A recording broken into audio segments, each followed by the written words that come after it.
Janvier 2014, les yeux se tournent vers l'Afrique du Sud, pays hôte du championnat d'Afrique des Nations. Une compétition réservée uniquement à des joueurs évoluant dans les championnats locaux. L'équipe marocaine, à sa tête Hassan Benabisha, répond présente à cet événement grandiose, sa mission, passer au second tour. Après 3 matchs contre le Zimbabwe, l'Ouganda et le Burkina Faso, c'est chose faite. Mais la joie du 11 national ne durera pas longtemps. Le Maroc s'incline face au Nigeria lors des quarts de finale du CHAN avec 3-4. Le football marocain n'est pas au bout de ses peines. Les clubs nationaux n'ont pas réussi à percer. Ils échouent l'un après l'autre dans les grandes compétitions. D'où vient le problème? Eh bien, c'est dans la cuisine interne que des réformes commencent à se faire sentir. Fawzi El-Qja est officiellement élu président de la Fédération royale marocaine de football. Seul candidat en lice, le natif de Berkane est élu pour un mandat de 4 ans. Première décision du nouveau bureau, la nomination de Beddou Zaki à la tête de la sélection marocaine de football.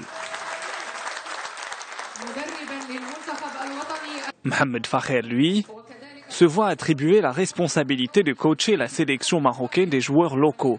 Le défi étant de se préparer à la CAN censée se tenir sur les pelouses marocaines.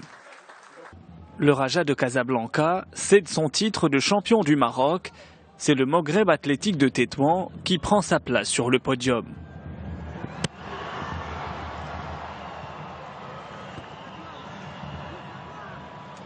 La Coupe d'Afrique des Nations approche à grands pas. Surprise, le gouvernement marocain demande le report de l'organisation de la CAN prévue du 17 janvier au 8 février 2015.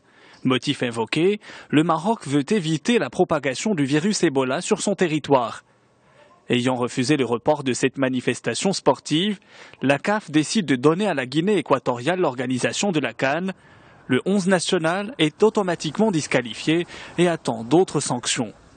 Cependant, le Maroc s'apprête à organiser la Coupe du monde des clubs. Les stades de Rabat et de Marrakech sont à l'honneur. Le Maghreb de Tétouan est vite disqualifié dès le premier tour. Et ce qui n'arrange pas les choses, la pelouse du complexe sportif Moulay Abdallah est inondée par les pluies. Des médias du monde entier ont retransmis ces images. Plusieurs responsables sont pointés du doigt. Le souverain ordonne l'ouverture d'une enquête. L'événement dure 10 jours et c'est le Real Madrid qui décroche la Coupe du monde des clubs. Le football national a échoué à s'affirmer en 2014. Le public marocain, consterné, veut tourner la page. Les yeux sont rivés sur l'année 2015 et les aspirations sont grandes.